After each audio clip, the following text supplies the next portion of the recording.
What is up, guys? This is Anthony from Anthony's Customs, and for this review we're going to be looking at the Marvel Legends Silver Centurion Iron Man figure. This is a little bit better than the original Iron Man that this is based on, but it's still not one of my favorite designs.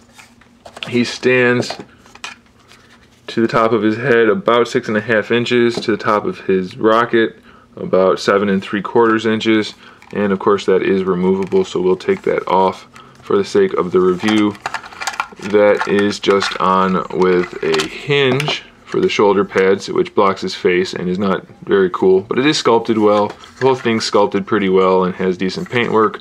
It has a wall mount on there if you want that, and you can take this belt thing off that also holds him in. Not really supposed to come off of the base. That just connects at the belt and pegs into this thing. If I can do it. Who cares? Okay, so let's look at the figure. We have some different sculpted parts on this one, mostly in the gloves and in the boots and the shoulder pads and the head and the chest. But it's the same base figure, so the articulation's still a little ugly and it's got gorilla arms, but definitely a better version of this base figure than the other one. Still has a bit of a backpack, unfortunately, and I don't think that's meant to come off.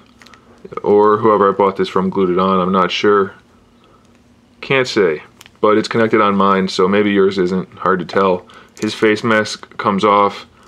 I think it's the same sculpt as the other one, just with a different paint application. Either way, it's pretty well done, and probably one of the better Iron Man or Tony Stark faces inside an Iron Man figure. Head articulation is a swivel with a little bit of a ball hinge at the top. It's articulated in the neck and at the head, so that's pretty cool. He's got the butterfly joint still, but new shoulder pads that look pretty good. Ball hinge shoulder, restricted a little bit by the shoulder pads, but still pretty good. Bicep swivel, double jointed elbow, new gloves, still has the same articulation in the forearm, the wrist, and the fingers. Still has the same useless diaphragm joint, same okay waist, but still kind of ugly. Excuse me. He's got new pieces for the belt. Same hip articulation, better range of motion though, so that's pretty good. Thigh swivel, double jointed knees, boot twist, ankle pivot, ankle rocker, toe pivot. Same feet, different boots though. Same gloves, I believe also. Maybe not. No, I'm sorry, the gloves are not the same. But this one has much better paint application. The silver looks great. It's got some nice shading in it. The red as well. So this Silver Centurion is definitely a better figure than the classic red and yellow Iron Man.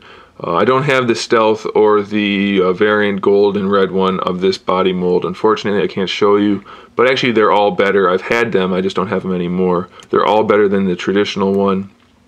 So you probably want to get those before you get the traditional one, unless that's the one you really want. Actually, he's got an extra plate over his chest as well. I don't know if I mentioned that, but his backpack connects to an extra plate that makes his chest stick out a little farther, which makes the figure look a lot better. So there it is, guys. Thanks for watching. Stay tuned for more figure reviews, more custom figures, and other good stuff. And in the meantime, keep collecting.